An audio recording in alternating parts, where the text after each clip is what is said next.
My name's Yasmin, and I'm going to be talking about Alzheimer's disease. Athazagoraphobia, a word many people might not be familiar with, but a word many people have felt. Athazagoraphobia is the fear of forgetting someone or something. 5.8 million people in the US currently suffer from a form of dementia known as Alzheimer's disease.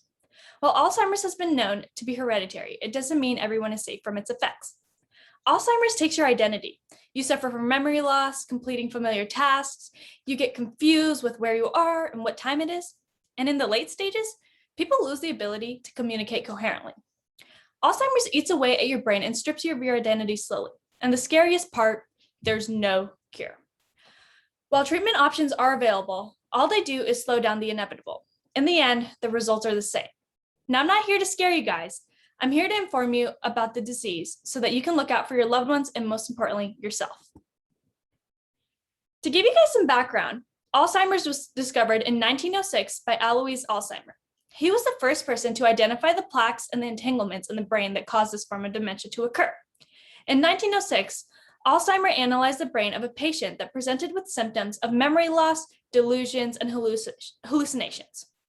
After she had passed away, he had used the silver staining method in order to analyze her brain. He was able to identify neuritic plaques, which are extracellular cells that form around a beta peptide. This is now used as a marker to identify Alzheimer's. A 2019 article written by the Alzheimer's Association goes into detail to explain this marker. They say that amyloid beta forms plaque on the outside of neurons and entanglements form on the inside of neurons. These entanglements are known as tau tangles. The combination of the plaque and the entanglements causes cell death, disrupting the cell's ability to pass information along from one neuron to another. Now, Dr. Sanjay Gupta from CNN states in a 2015 video titled, "How Alzheimer's Destroys the Brain that the Cell Death actually causes new and old memories not to be supported anymore, which is what causes the memory loss. Due to the cell death, the body is unable to keep up with clearing up the dead cells, which creates toxins and leads to atrophy. Atrophy is when the brain shrinks in size due to the cell death. The brain's ability to metabolize glucose also decreases, and this can be seen as an issue because this is the brain's power source." Another article titled "Stages of Alzheimer's," also written by the Alzheimer's Association, goes into detail about the 3 stages of Alzheimer's: early, middle, and late. The early stage is mild and a person is still able to function independently, but has a difficult time remembering names and misplacing or losing certain items. The middle stage typically lasts several years, and in this stage, people will experience a confusion with words, and they can get frustrated and can refuse to do daily tasks such as going to the bathroom and taking a shower. Finally, the last stage hits. This is when a person will need around-the-clock assistance due to the severity of memory loss. Now that we have talked about some of the basics of the disease, let's talk about treatment options. As I mentioned before, there's no cure for Alzheimer's, but there are a few treatment options. A recent study published in 2021 by Alzheimer's Research and Therapy by 16 researchers titled "A Randomized Double-Blind Phase 2b Proof of Concept Clinical Trial in Early Alzheimer's Disease with Lecanemab" actually tells us that an anti-amyloid beta protofibril antibody is used in a phase 2 study. This antibody, named Lecanemab, is used to prevent clumps and plaques in the brain in the hope to slow the effects of Alzheimer's.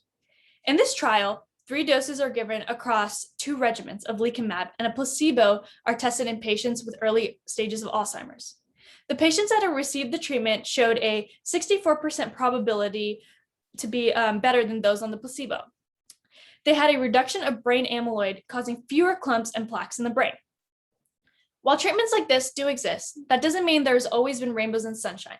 The most difficult part of this disease is that treatments are only helpful in the early stages. Once the late onset stages have hit, it's pretty much over for patients and there's nothing that can be done. The journal, European Journal of Pharmacology, released a peer-reviewed article in 2020 written by Vaz and Silvestre. This was titled "Alzheimer's Disease, Recent Treatment Strategies." In this article, they discuss the treatment of patients with late onset Alzheimer's disease who had undergone the anti-amyloid treatment mentioned before, but had proven to be ineffective. Because the treatment is used to slow down the progression of Alzheimer's, it is ineffective to those in the late stages because the damage has already been done and it's irreversible.